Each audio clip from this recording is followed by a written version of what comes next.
Iglesia Cristiana La Familia presenta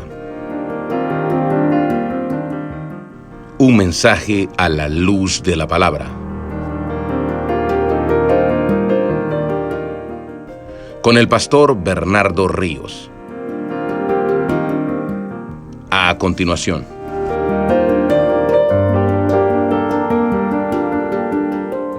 Por favor, cuando lo consiga, vamos a estar en pie. Vamos a leer solamente el verso 1 y vamos a orar. Pero, si el Señor nos lo permite, vamos a exponer hasta el verso 18. Desde el verso 1 hasta el verso 18, leemos solo el 1, por favor. Vamos a estar en pie.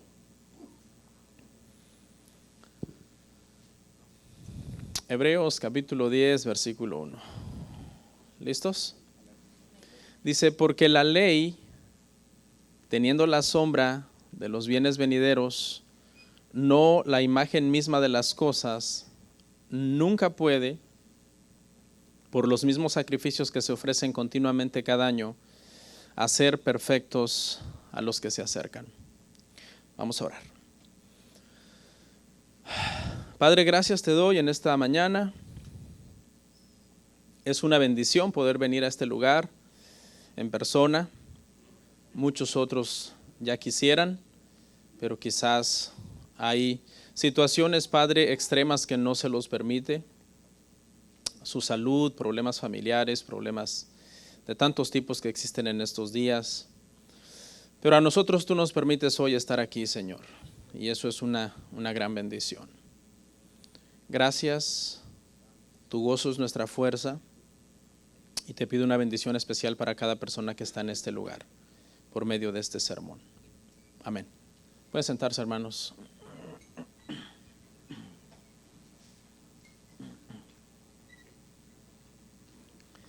Gracias.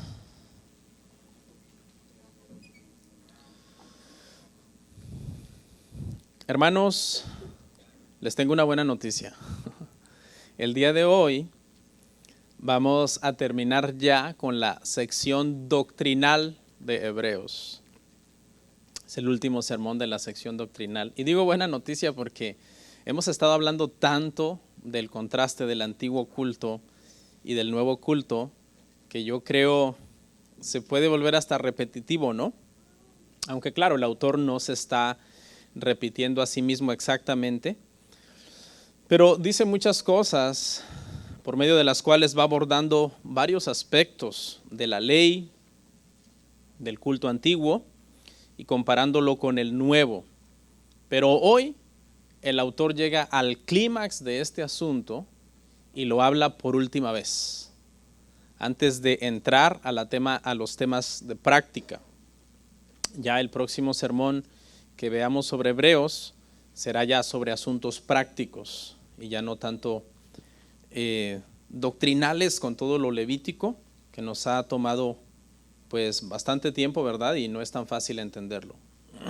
Bueno, ¿por qué el autor ha enfatizado tanto esto? O sea, ya llevamos 10 capítulos hablando de esto.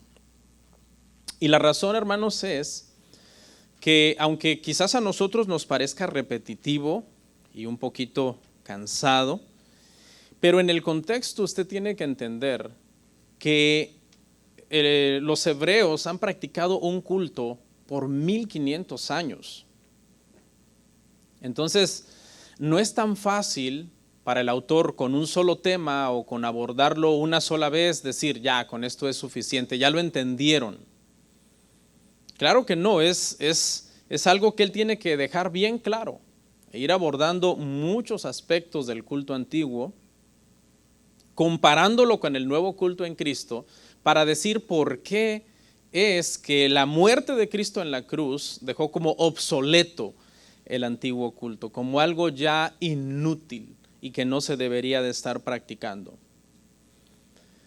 El día de hoy, hermanos, lo que vamos a ver es que el autor de Hebreos asegura, por la autoridad del Espíritu Santo, que en Cristo hemos sido salvados de verdad. Eso es lo que vamos a ver el día de hoy. El autor va a hacer por última vez un contraste entre el culto antiguo y el culto nuevo y por qué en Cristo Jesús es que sí hemos sido salvados de verdad.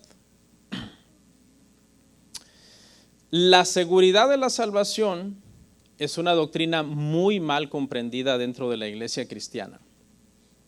Hay dos extremos. Está el extremo libertino, que prácticamente entiende como que la muerte de Cristo en la cruz salvó universalmente a los seres humanos. Es lo que se conoce como el universalismo.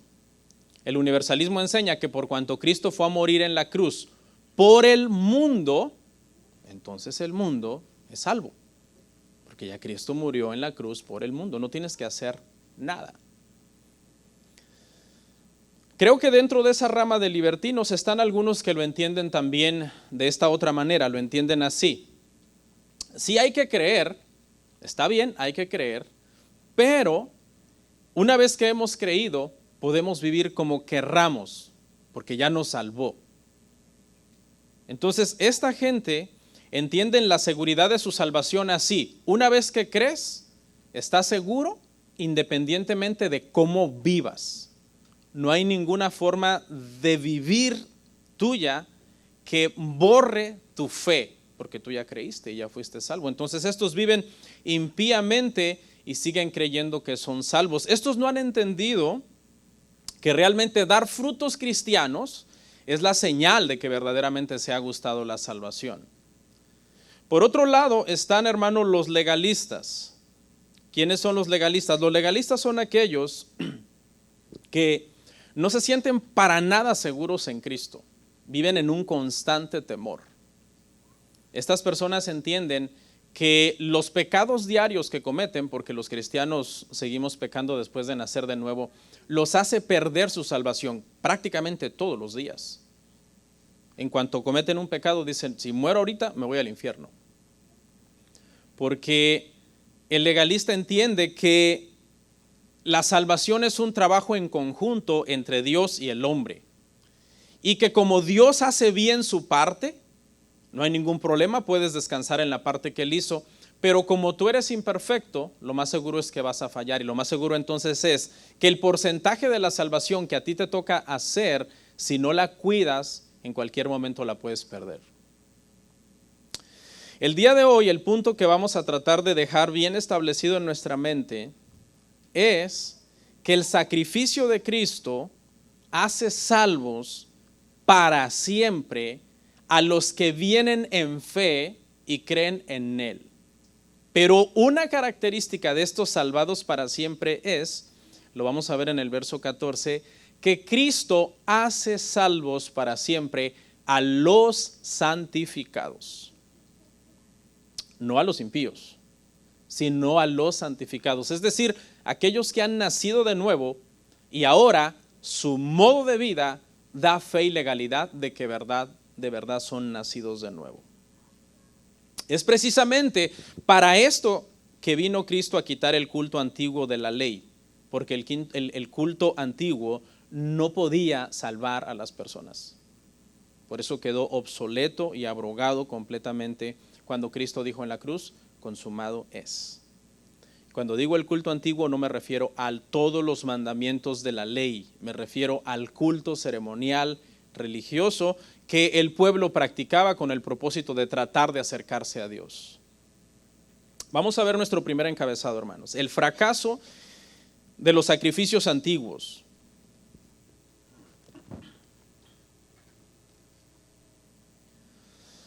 El fracaso de los sacrificios antiguos, leemos una vez más Hebreos 10, 1, pero hasta el 4. Ahí va a estar en pantalla o si quiere vaya ahí en la Biblia. Porque la ley, teniendo la sombra de los bienes venideros, no la imagen misma de las cosas, no puede, por los mismos sacrificios que se ofrecen continuamente cada año, hacer perfectos a los que se acercan. De otra manera, cesarían de ofrecerse. Pues los que tributan este culto, limpios una vez, no tendrían ya más conciencia de pecado. Pero en estos sacrificios cada año se hace memoria de los pecados, porque la sangre de los toros y de los machos cabríos, ponga bien atención, no puede quitar los pecados. El autor dice que el culto antiguo que prescribía la ley era solamente una sombra de un bien venidero, dice, de algo bueno que iba a venir más adelante. Pero dice, no era la imagen misma de eso, sino una sombra. El contraste es entre sombra e imagen. Sombra se refiere a algo pálido y borroso que representaba algo que había de venir. Y no era la imagen, porque la imagen es algo exacto. Es una reproducción exacta. Entonces la sombra era temporal, porque era solamente una imagen borrosa y representativa de algo, de una sustancia que iba a venir en un futuro. Repito, esto se refiere a todo el culto ceremonial de la ley y quedó abolido por Cristo. El día de hoy, lamentablemente, muchos judíos y judaizantes siguen aferrados a esas sombras de la ley. Siguen aferrados a todo el culto religioso de las fiestas, de los días, de las lunas,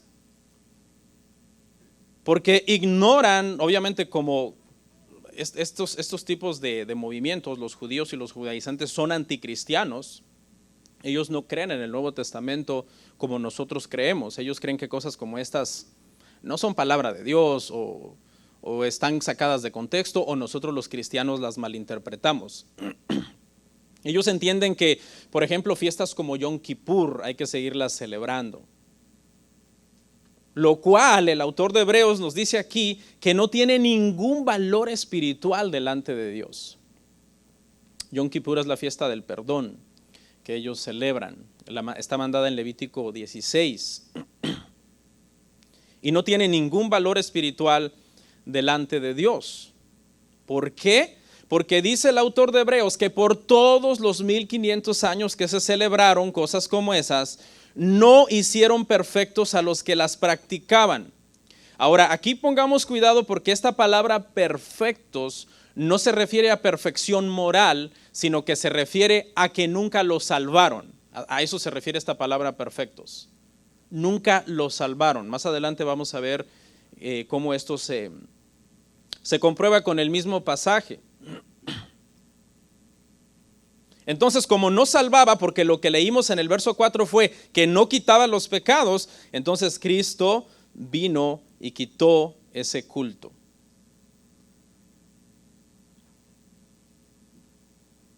De otra manera, dice, si salvaran, si de verdad salvaran, de otra manera dice, cesarían de ofrecerse. Es decir, si salvaran, hubieran cesado de ofrecerse, pero como no salvaban, tenían que estarse repitiendo constantemente. Por 1500 años se tenían que estar repitiendo, porque el propósito de estas sombras, dice el autor, no era solucionar el problema del pecado, sino describir una solución futura. Ese era su propósito. No solucionar aquí y ahora, sino describir algo que era futuro, algo que venía después, algo que sí iba a tener el poder de quitar el pecado.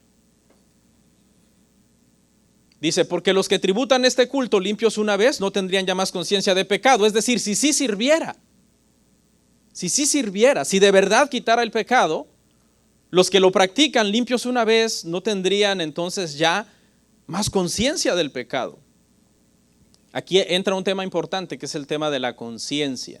Todos los que estamos aquí sentados el día de hoy, hermano, tenemos conciencia. ¿Qué es la conciencia? La conciencia es un sistema de alarma que está dentro de nosotros. Fue puesto por Dios. ¿Ok? Hay una ley, de hecho Romanos lo llama 2:15 en adelante, la ley de la conciencia. Es la que nos acusa cuando estamos mal, cuando moralmente estamos haciendo algo mal. Cuando estamos haciendo algo que no es la voluntad de Dios, nos acusa. O nos excusa cuando sabemos que estamos tranquilos. Pablo decía que él servía ¿de qué? De limpia conciencia. Es decir, su conciencia no lo acusaba, sino que lo excusaba. Le decía, tú tranquilo, Pablo, que tú estás haciendo la voluntad, estás haciendo mi voluntad. Entonces, aunque se levante lo que se levante contra ti, descansa, relájate, tranquilo. Ese sistema de alarma existe también en lo físico. En lo físico también tenemos un sistema de alarma, se llama dolor físico. ¿Ok? El dolor físico es un sistema de alarma. Cuando a nosotros nos duele algo, podemos comenzar a pensar, si ese dolor es muy incisivo y muy constante y va empeorando, que algo está mal en nuestro cuerpo. Entonces, el trabajo que hace el dolor en nuestro cuerpo es advertirnos, sonar una alarma y decirnos algo está mal en tu cuerpo. Ese trabajo lo hace la conciencia también, pero no lo hace para el cuerpo, lo hace para la mente, lo hace para el corazón.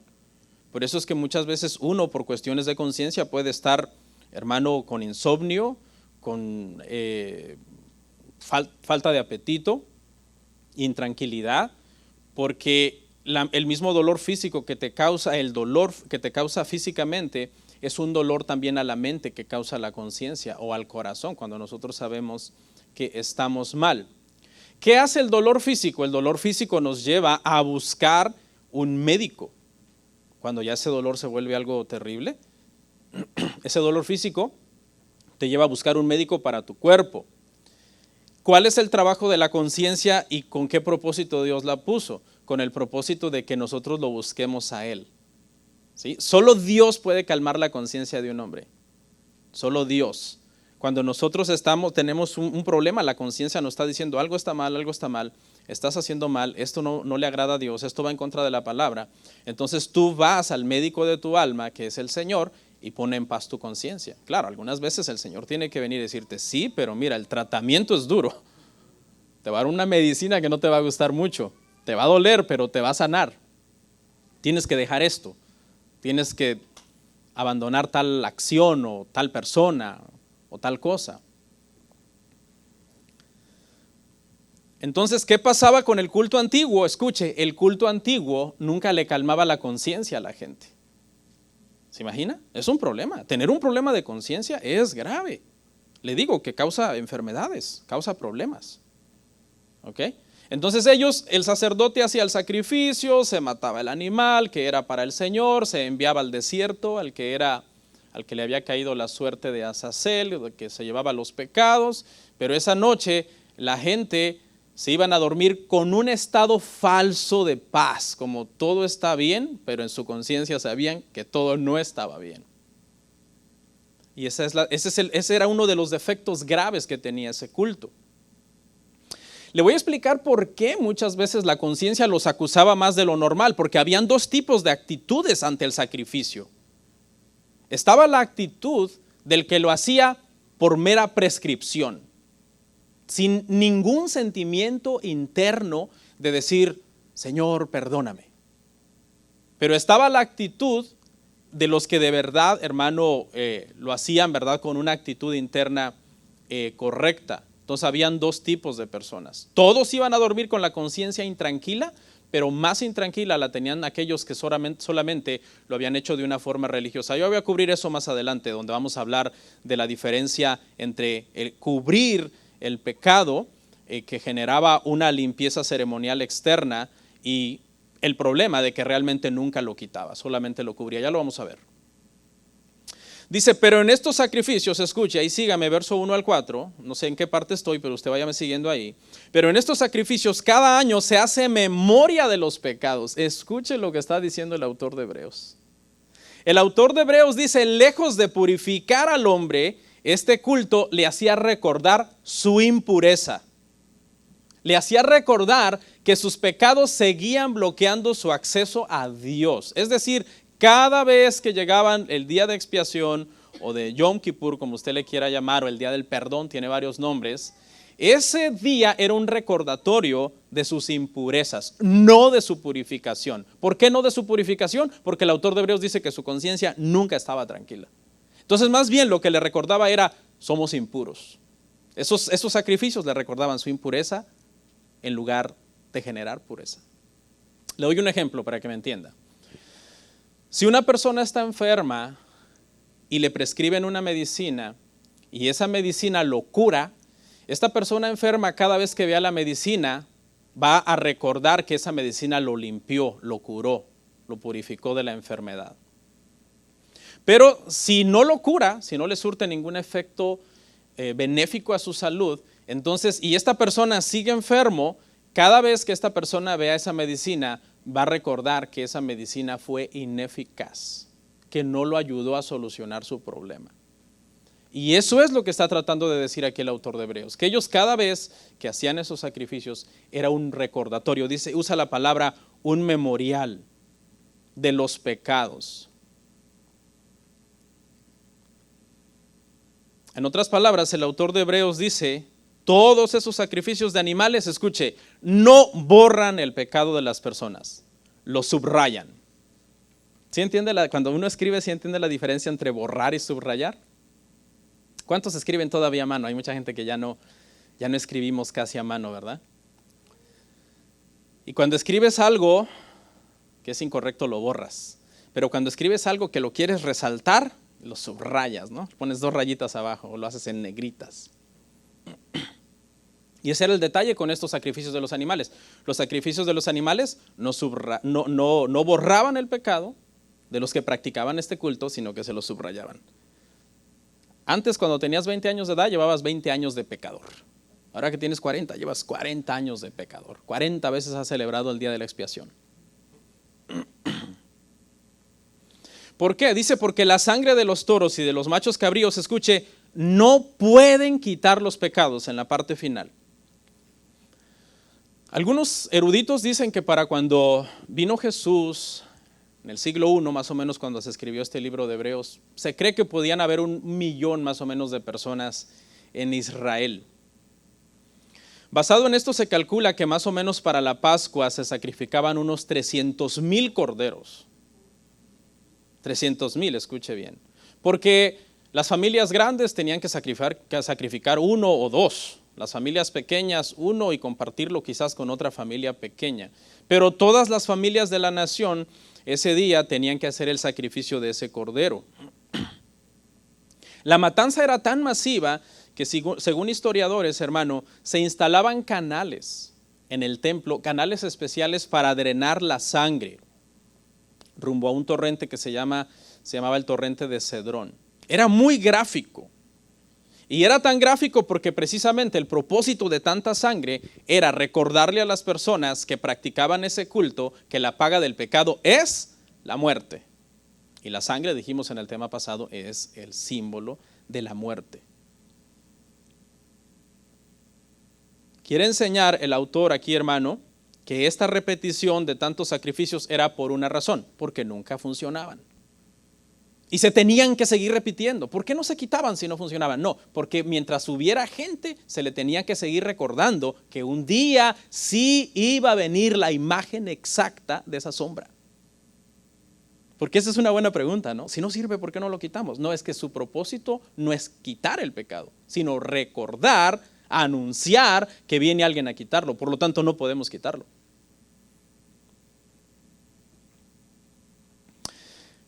Dice que no los quitaba. Lo que se ha entendido siempre es que no lo quitaba, solo lo cubría. No lo quitaba, solo lo cubría. Por eso era que tras la no eliminación del pecado, la conciencia seguía siendo atormentada. Pero ¿sabe qué? Inclusive solamente lo cubría en el que hacía el sacrificio con una buena actitud. O sea, había gente, hermano, que ni siquiera quedaba cubierta. Ya lo vamos a ver más adelante. Y todos los años, dice el autor en este punto, ya para cerrar este primer encabezado, era la misma repetición. Y lo que quiere decir el autor es, la repetición de un símbolo no sirve, porque es un símbolo. Es como, por ejemplo, cuando alguien se va a casar y empieza a ensayar la boda, y dice, ensayemos la boda, los votos, ensayemos la entrada del cortejo, y se está ensaye y ensaye y ensaye. Pero como eso es simbólico, no sirve ni es válido. Hasta que llegue el día en que realmente sucede la boda, ahí sí es real. ¿Lo entendimos? Vamos a ver el segundo encabezado, hermanos, la eficacia del nuevo sacrificio.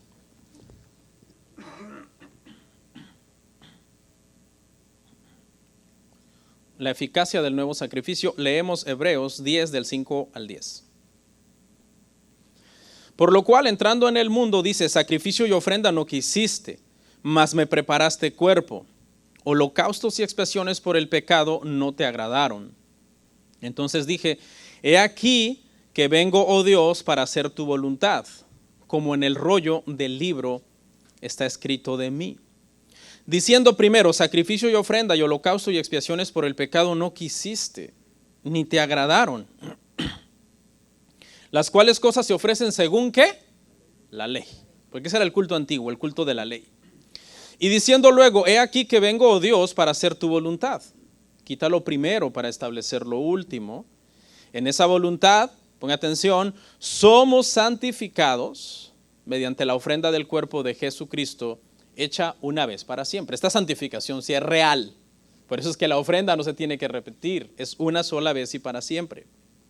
Es eficaz, no es como aquella medicina que te la tomas y te deja enfermo. No, o te enferma más, ¿no? Esta medicina sí sirve. Es Cristo. Adelantándome un poco. Sacrificio y ofrenda, dice, no quisiste, holocausto y expiaciones por el pecado no te agradaron, los cuales se ofrecen según la ley. Esto no fue un shocking para los hebreos, de decir, ¿cómo?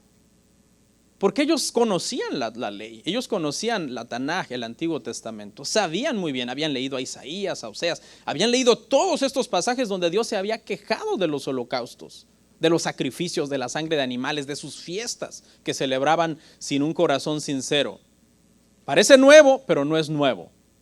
Ya los profetas habían estado diciendo por mucho tiempo que todas estas cosas realmente no le agradaban a Dios, especialmente cuando la actitud interna no era correcta. Todavía si la actitud interna era correcta, pues está bien, háganlo, es el simbolismo. Es un simbolismo, está apuntando a algo que va a venir, está describiendo algo que va a venir. Pero imagínense todavía hacerlo con la actitud incorrecta, pues peor. ¿Quiénes habían dicho que estas cosas ya, acerca de los holocaustos, los sacrificios? Mire, le voy a leer unas citas y usted las lee en su casa. Samuel, ¿qué dijo acerca de este tema? Samuel había dicho lo siguiente, en Samuel 15, primera de Samuel 15:22, dijo Samuel, se complace tanto el Señor en holocaustos y víctimas como en que se obedezca las palabras del Señor. ¿Sabe el contexto, no? La guerra contra Amalek, Saúl se adelanta, sacrifica. El Señor dice, no, tranquilo, obedece la palabra. Eso es más importante que los holocaustos, que los sacrificios. David había dicho en el Salmo 51, 16, 17, no quiere sacrificio que yo daría. Los sacrificios de Dios son el corazón contrito y humillado. Isaías lo había dicho de la siguiente manera en Isaías 1 del 11 al 20, no voy a leer literalmente, me voy a ir saltando algunas cosas, pero había dicho cosas como por ejemplo, estoy hastiado de sus holocaustos de carneros, no me traigan más vana ofrenda, el incienso me es abominación, dejad de hacer lo malo y haced el bien, venid luego, dice Jehová, y estemos a cuentas en el verso 18, Isaías 1:18. Es decir, yo los quiero a ustedes, yo quiero su corazón. Yo estoy viendo que todo lo que están haciendo en este ritualismo que han caído no viene de su corazón. Oseas se había dicho en Oseas 6:6, porque misericordia quiero y no sacrificio y conocimiento de Dios más que holocausto.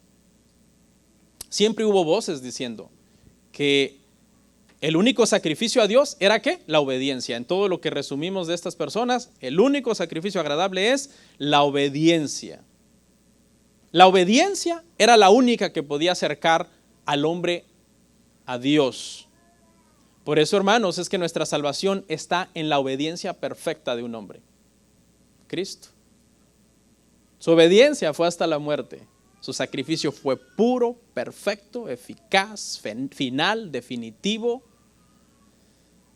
Porque eso es lo que el Señor había estado buscando siempre de su pueblo, su corazón, su mente, un amor sincero, no solamente del diente al labio.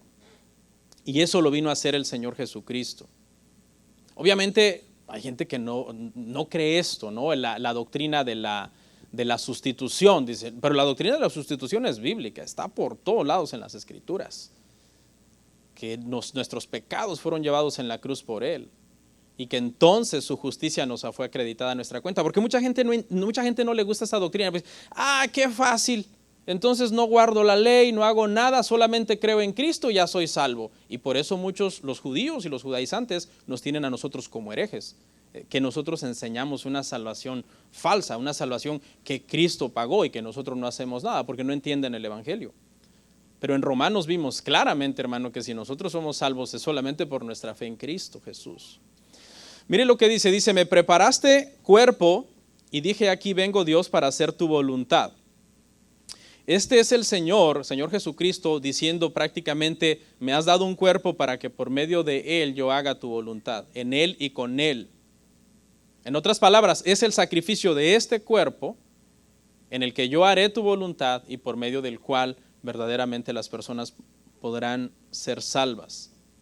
Es como si Cristo se presenta ante el Padre y le dice, heme aquí, haz conmigo lo que tengas que hacer para que por medio de este cuerpo, de verdad, los que crean en este culto nuevo puedan ser salvos. Esa es la obediencia perfecta que salva. Era imposible que un animal amoral, un animal que no tenía ninguna moral ni conciencia de pecado, pudiera salvar a seres humanos morales que tenían conciencia de pecado. Era el sacrificio de Cristo, el único hombre perfecto y sin pecado que podía llevar nuestros pecados. ¿Por qué? Porque su cuerpo era glorioso. ¿Por qué era glorioso el cuerpo de Cristo? ¿Por qué tenía este poder, esta capacidad? Porque su cuerpo, lo que en la teología se llama como la unión de humanidad y deidad. Por eso el cuerpo de Cristo es glorioso, porque es esa unión.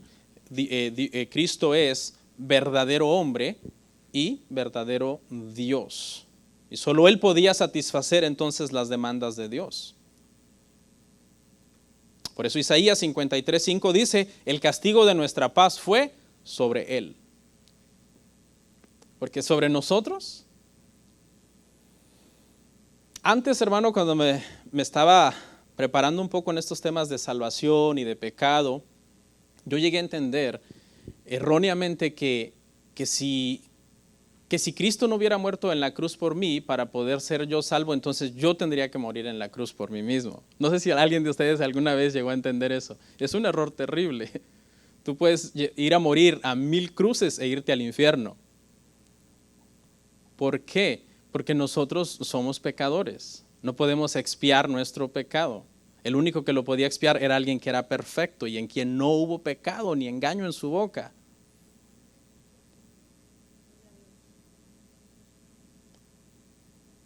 Dice, en esta voluntad somos santificados mediante la ofrenda del cuerpo de Jesucristo, hecha una vez para siempre. Todas las ceremonias externas tenían una demanda interna.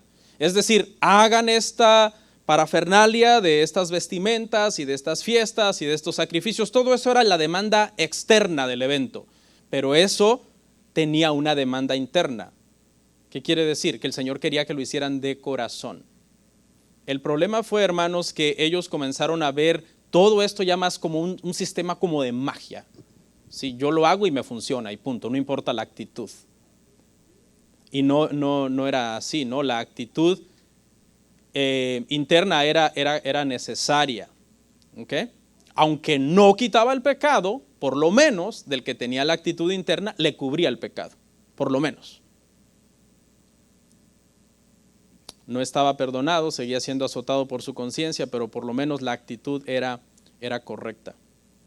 ¿Quién era el que perdona? ¿Cómo se salvaban entonces las personas bajo este sistema de culto? Por la fe. Era en sí la actitud correcta de amor, de lealtad a Dios, la que verdaderamente producía la salvación. Porque la salvación es del Señor. El único que puede salvar es el Señor, no un ritual, no un sacrificio. Dice, somos santificados. Dice que en esta ofrenda, hermanos, que fue una sola vez y para siempre, sí somos verdaderamente santificados. La palabra griega es agiazo, y quiero explicarle, hermano, que aquí se refiere a una santificación posicional, no a una santificación práctica. ¿Cuál es la diferencia? La santificación posicional es la santificación de que antes éramos hijos del pecado, esclavos del pecado, y por medio de la justificación fuimos declarados santos. Agiazo ahí significa apartado para Dios, tomado de aquí, de las tinieblas y puesto en la luz.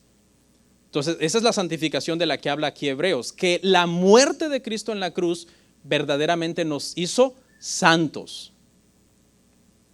Nosotros somos santos en dos sentidos. Somos santos porque somos hijos de Dios, por eso es que en la Biblia se le llama santos a los hermanos en las iglesias, pero también somos santos en la práctica, porque mientras que la santificación posicional nos declara apartados para Dios, la santificación práctica, esto ya lo expliqué apenas, nos hace actuar como hijos de Dios. ¿Se recuerda? Actuamos como hijos de Dios, caminamos como hijos de Dios. Y esta santificación es la que habla aquí, una santificación posicional. Es decir, cuando nosotros creemos en Cristo, automáticamente somos tomados de las tinieblas y puestos en la luz. Y pasamos de ser esclavos del pecado a ser hijos de Dios. Entonces habla de salvación. Esta santificación, hermanos, habla de salvación en nuestra postura, pero también, hermano, hemos sido llamados para ser santos, no solamente en el cielo, ¿verdad? También en la tierra. Y esa es nuestra santificación práctica, hermano, la cual nosotros debemos también crecer en esa santificación cada día. ¿Ok? Entonces, hermanos, eso no lo hacían los sacrificios antiguos, volviendo al punto. Eso no lo hacían los sacrificios antiguos. No hacía el sacrificio en sí mismo, mágicamente, al que lo practicaba, hijo de Dios. Era una cuestión de fe. La salvación, hermano, siempre ha sido por fe. Siempre. Desde Adán, que fue el primer hombre que existió, hasta el último hombre que viva, antes de que nuestro Señor Jesucristo regrese, que por cierto a mí me urge que regrese. Es que, hermano, mire, yo no soy de esos pastores sensacionalistas. Estoy preparando un tema para hablar de esto con ustedes, de la venida del Señor y la guerra y las pestes y todo eso. Pero hay pastores sensacionalistas que todo lo que pasa, ¿verdad?, lo asocian con que ya el Señor va a venir. No necesariamente pienso de esa manera y no soy sensacionalista, pero le digo una cosa, nunca había orado tan fervientemente para que el Señor venga, ¿sí? Porque sabemos que el Señor va a venir, el Señor lo ha prometido, ¿sí o no? El Señor lo ha prometido. Y muchas veces nosotros, hermano, en este mundo estamos tan acomodados, construyendo tantas cosas, construyendo tantos sueños, teniendo tantos planes, que cuando pensamos en la venida del Señor como que estorba nuestra agenda. Decimos, no, Señor, ahorita no. Mis hijos no se han casado. No, mi hijo no ha terminado la carrera. Pero le digo una cosa, hermano, oremos para que el Señor venga, porque definitivamente eso es 1000 veces mejor que seguir en esta tierra. Con todo lo que vemos hoy en estos días, hermano, definitivamente. Definitivamente, hermanos. Bueno, vamos a ver nuestro punto número 4. Cristo salva a los santos eternamente. El encabezado que sigue, creo que es el 3. Sí, tienen razón, hermanos. Como diría aquel cuando se equivoca, estaba haciendo para probarlos. Cristo salva a los santos eternamente. Verso 11 al 14, Hebreos 10, 11 al 14. Y ciertamente todo sacerdote está día tras día ministrando y ofreciendo muchas veces los mismos sacrificios, que nunca pueden quitar los pecados, pero Cristo, habiendo ofrecido una vez para siempre un solo sacrificio por los pecados, se ha sentado a la diestra de Dios.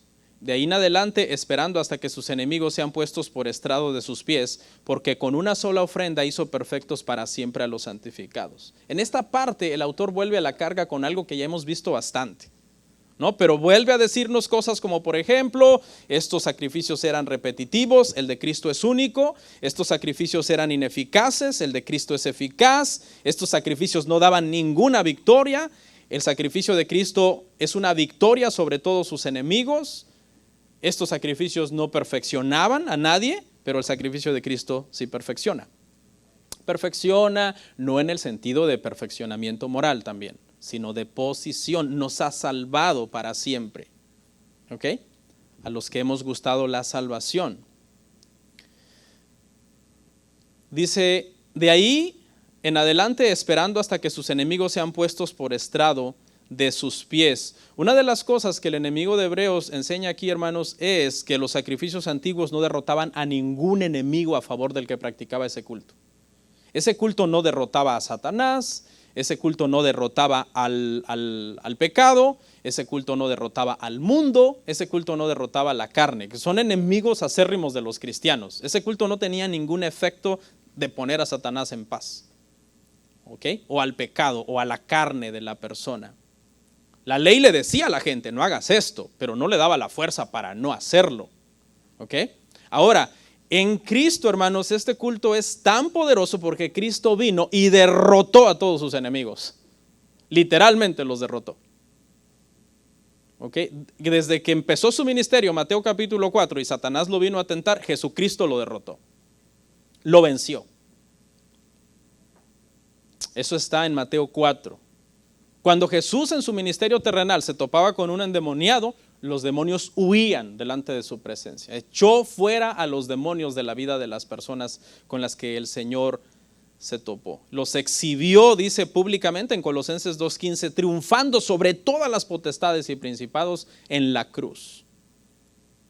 Venció el poder último del pecado, porque el poder último del pecado es la condenación. Los que están en Cristo ya no hay condenación para nosotros, Romanos 8:1. Nos dio al Espíritu Santo que está dentro de nosotros para ayudarnos en nuestra pelea contra la carne, porque no hay ninguna condenación para los que están en Cristo, los que no andan conforme a la carne, sino los que andan en el Espíritu. Y por último, el Señor Jesucristo triunfará sobre todos sus enemigos humanos también, porque hay muchos humanos que son enemigos de Jesucristo, y triunfará sobre ellos. Al final, los que no se arrepientan, está escrito que se postrarán ante Él, lo confesarán como Señor, toda lengua confesará su nombre, pero será demasiado tarde, porque esos son los que lo confesarán, dice, se doblará toda rodilla de los que están en los cielos, de los que están en la tierra y de los que están debajo de la tierra, y esos serán los que estarán debajo de la tierra. Con una sola ofrenda hizo perfectos para siempre a los santificados. Nos hizo perfectos, aquí no habla, decía yo, hermanos, de madurez espiritual o de perfección moral, sino que se refiere a la salvación. Aquí la palabra perfecto, hermanos, subráyela, se refiere a salvación. Quiere decir que el sacrificio de Cristo de verdad tiene el poder de salvar un alma. De verdad tiene el poder de salvar un alma. El que viene a Cristo, hermano, en fe, de verdad es salvado. Y eso, hermano, nadie más lo puede hacer. Ni un culto, ni una iglesia, ni un líder X que se declare Cristo allá o acá. Nadie, solamente el Señor Jesucristo tiene ese poder. Y hay 2000 años de historia que nos corroboran esto. 2000 años de historia, de vidas transformadas de una manera tan extraordinaria que alguien dice, esto es un milagro que solamente pudo haber hecho Dios. Tal vez yo no soy uno de los ejemplos más grandes, ¿verdad? Como para compararme con, qué sé yo, grandes personas que tuvieron conversiones extraordinarias, ¿no? Como Agustín, o algunos otros hombres, Pablo, ¿no? Pero pues sí, soy un testimonio de eso. Y usted también. ¿De qué otra forma, cómo se explica usted que usted está aquí sentado el día de hoy oyendo una predicación y cantando cantos? Bueno, tal vez esto no aplica a todos, ¿no? Porque unos vinieron, pues no tenían nada que hacer, pero vamos a la iglesia, después vamos al Golden Corral, el corral de las ovejas cristianas, ¿no? Pero sí aplica a muchos, hermano. Yo he visto testimonios extraordinarios, hermano, que no hay explicación. Claro, esto es solamente un pequeño ejemplo, ¿no?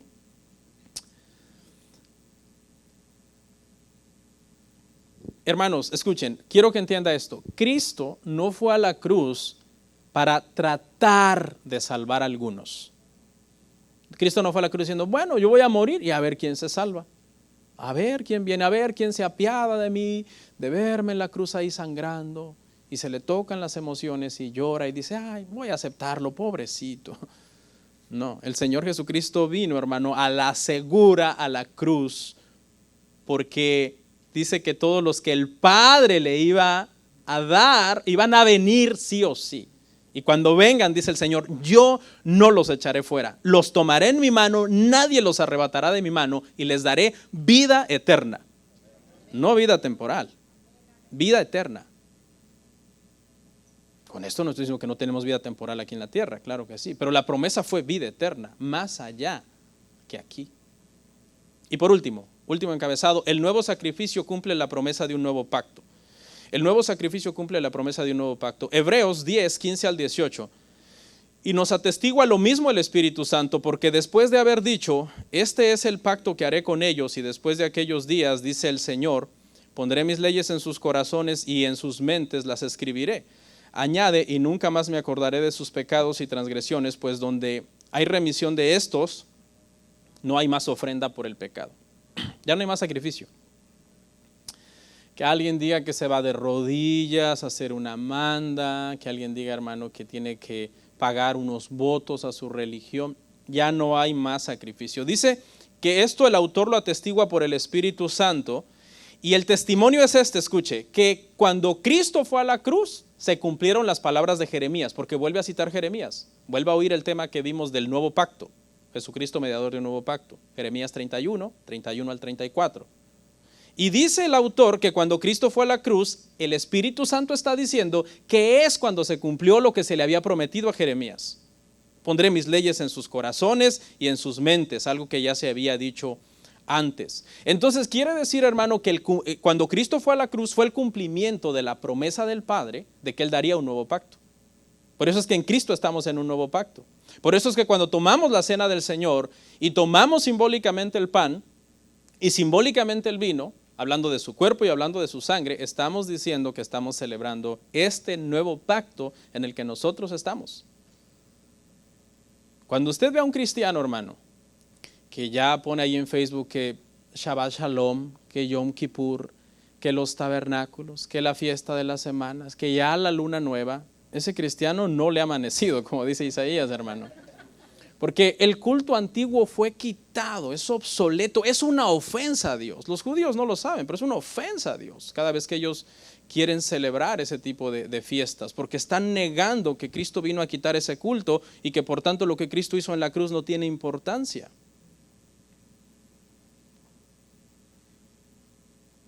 Y lo que hace el autor en esta última parte es poner a los hebreos entre la espada y la pared. Y vea lo que les dice, ok, si ustedes creen a Jeremías, si ustedes creen que lo que Jeremías dijo es verdad, ok, tienen que creer en Cristo, porque el Espíritu Santo dice que Él es el cumplimiento de ese nuevo pacto que el Señor le prometió a Jeremías. Y si ustedes, por otro lado, rechazan el nuevo pacto de Cristo en la cruz, indirectamente ustedes le están diciendo al profeta Jeremías, su amado profeta hebreo Jeremías, no te creemos. Si ve la situación en la que lo puso, Jeremías lo dijo, el Espíritu Santo revela que eso se cumplió en Cristo en la cruz del Calvario. No hay opción entonces. Tenemos que creer lo que el Señor le dijo a Jeremías y que se cumplió en Cristo en la cruz y que estamos bajo un nuevo culto de salvación, el cual es oficiado por Cristo como sumo sacerdote delante del Padre, porque Él es el único que intercede por nosotros para siempre y no hay forma de ir al Padre sino por medio de ese sumo sacerdote perfecto, Jesucristo. Yo, dice el Señor, a los que estén en este nuevo pacto, yo no me acordaré de sus pecados y de sus transgresiones. Fíjese la promesa tan hermosa, no es literal, ¿no? Porque como el Dios omnisciente puede olvidar nuestros pecados, no es que se olvidará literalmente, pero lo que quiere decir es esto, escuche, que en el nuevo pacto, los que vienen a Cristo, los pecados de verdad son totalmente perdonados. Porque el antiguo pacto no los perdonaba, pero ¿cómo es posible que este nuevo pacto no los perdone? El Señor dice, sí, este nuevo pacto los perdona, y para que me entiendan les voy a hablar metafóricamente, ni siquiera me acordaré de ellos. Es hermoso, no sé si lo alcanza a ver. Y les explica por qué. Les explica porque donde hay remisión de estos, no hay más ofrenda por el pecado. Les está diciendo, este nuevo pacto es definitivo, total. Ya no hay más ofrenda que se pueda hacer por nuestros pecados. Con esta anécdota cierro. Voy a terminar. Creo que ya la conté en una ocasión, pero es buena la repetición. Se cuenta que en una ocasión un granjero muy pobre estuvo ahorrando por muchos años dinero para poder comprar un buey que le ayudara a arar la tierra. Cuando creyó que había juntado lo suficiente, entonces recorrió una gran distancia a un lugar para poder comprar el buey. Pero, sin embargo, cuando llegó allá, descubrió, pues en su verdad, había estado desconectado de la civilización, de que había habido una especie de reemplazo de dinero. El dinero viejo se había quitado y ahora se había puesto un tipo de moneda nueva. Había habido un plazo de tiempo para hacer el intercambio por el nuevo dinero, pero ese plazo ya había vencido, ese plazo se había acabado. Entonces prácticamente todo su ahorro y todo su esfuerzo que este hombre hizo fue en vano hasta este punto. Porque ahora ya tenía el dinero, pero el dinero no le servía para su buey. Muy angustiado por lo que estaba pasando, le pidió a un niño por ahí que iba a la escuela cerca de su casa que le ayudara a escribir una carta al presidente del país, porque este anciano era analfabeta. Y entonces le escribió una carta al presidente de su país explicándole pues la difícil situación que él estaba pasando. Este presidente era un hombre justo, fue movido a misericordia y le respondió en otra carta al anciano y le dijo: mire, lamentablemente por la ley su dinero ya no sirve, porque el tiempo para que usted hiciera el intercambio ya pasó. Así que yo no puedo hacer nada por usted, legalmente hablando, desde el punto de vista legal. No puedo romper la ley para decirle: no, sabe que siempre a usted sí le vamos a cambiar sus billetes. Mas, al oír su historia, yo me he movido a misericordia y yo le voy a dar de mis nuevos billetes para que usted pueda comprar su buey que usted necesita. Porque yo quiero, tras oír su historia, que me ha conmovido, que usted pueda comprar su buey. Y esta anécdota, hermanos, se las cuento porque el contraste que quiero hacer es entre los billetes vencidos, que no servían, del anciano, los billetes antiguos, que representarían en este caso como nuestras buenas obras, como el tratar de nosotros salvarnos a nosotros mismos por medio de un culto que nosotros creemos que puede darnos la salvación. Y esos billetes pues no sirven, y después ese culto no sirve. Pero los nuevos billetes que extendió este hombre, este presidente, por su misericordia, dándoselos de gracia a este anciano, porque no se los tenía que dar, inclusive si no se los hubiera dado, el hombre seguía siendo justo, se los dio por misericordia, que es darte algo que no mereces necesariamente, y esos nuevos billetes entonces representan, hermano, la verdadera salvación, el verdadero culto que Cristo, hermanos, ofreció a su Padre, por medio del cual nosotros verdaderamente podemos ser salvos. Y al final de cuentas obtener el beneficio de nuestra salvación, pero no por nuestros esfuerzos, sino por la misericordia del Padre. Y con esto, hermanos, terminamos nuestra sección doctrinal de Hebreos. No ha sido fácil, pero espero que hayamos atesorado lo más importante, y en nuestro próximo sermón entraremos ya a la práctica, todo lo que resta del capítulo 10, capítulo 11, 12, 13, y ahí vamos a terminar el estudio de este libro. Vamos a orar. Comparte, suscríbete, dale like. Gracias por tu sintonía. Hasta la próxima. Bendiciones.